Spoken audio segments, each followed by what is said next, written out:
क्या आपने कभी ध्यान दिया है, जब एक बीज जमीन में बोया जाता है तो वो कोई शोर नहीं करता।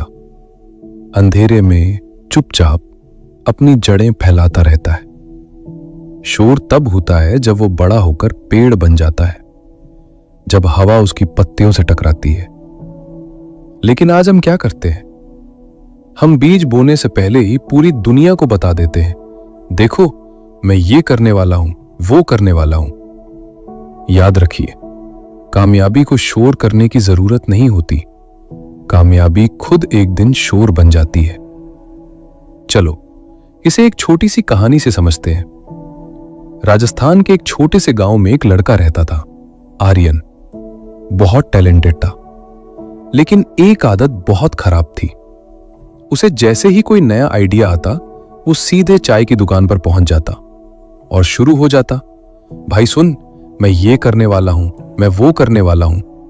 लोग तारीफ करते, वाह आर्यन, तू तो कमाल कर देगा। बस यही आर्यन हार जाता। तारीफ मिलते ही उसका दिमाग मान लेता, हो गया काम। फिर वो घर जाता और आराम से सो जाता। सपने बड़े थे, लेकिन काम जीरो। गांव में एक बूढ़े कुम्हार रहते थे, काका। बहुत कम बोलते थे, बस काम करते थे। एक दिन उन्होंने आर्यन को बुलाया और कहा, आर्यन, राजा के लिए एक बहुत सुंदर सुराही बनानी है, लेकिन एक शर्त है। जब तक बनकर तैयार न हो जाए, किसी को नहीं बताओगे, न दोस्त को, न मां को, न खुद को आईने में भी। आर्यन हंस पड़ा, अरे बस इतनी सी बात, आसान है।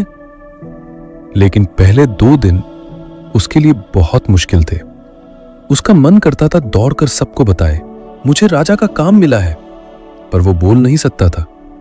तभी उसे एहसास हुआ, अब तक वो काम के लिए नहीं, तारीफ के लिए मेहनत करता था।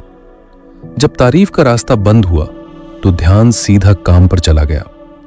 अब वो सच में मिट्टी को महसूस करने लगा, पानी की हर बूंद, हाथों की हर हरकत।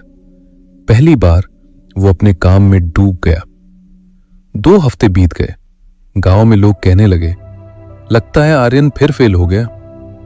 पहले वाला आर्यन सफाई देता, लेकिन इस बार वो चुप रहा, बस काम करता रहा। अपनी सारी ताकत, अपना गुस्सा, अपनी मेहनत सब मिट्टी में डाल दी। और धीरे धीरे सुराही एक सपने जैसी बन गई। प्रदर्शनी वाले दिन आर्यन ने ढका हुआ बॉक्स लेकर पहुंचा। कपड़ा हटाया, पूरा दरबार चुप, सब देखते रह गए। वो सिर्फ सुराही नहीं थी, वो कला थी। राजा ने पूछा, आर्यन, हमने तो सुना था तुम हार गए हो, ये कैसे हुआ? आर्यन मुस्कुराया, महाराज, जब मैं बोलता था, मेरी ताकत शब्दों में बह जाती थी। जब चुप रहा, तो वही ताकत मेरे काम में बदल गई। अब इस कहानी से 3 बातें सीखो।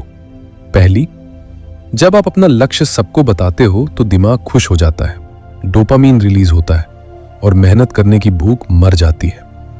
दूसरी, अपनी योजना को बीज की तरह रखो, चुपचाप, गुप्त, मेहनत के अंधेरे में बढ़ने दो। तीसरी, इतनी खामोशी से काम करो कि तुम्हारी सफलता शोर मचा दे।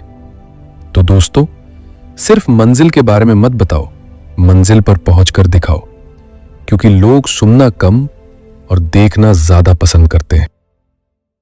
अगर ये कहानी आपको पसंद आई हो तो कृपया इसे लाइक करें और अपने दोस्तों के साथ शेयर करें। ऐसी ही और प्रेरणादायक कहानियां पाने के लिए हमारे चैनल को सब्सक्राइब करना ना भूलें।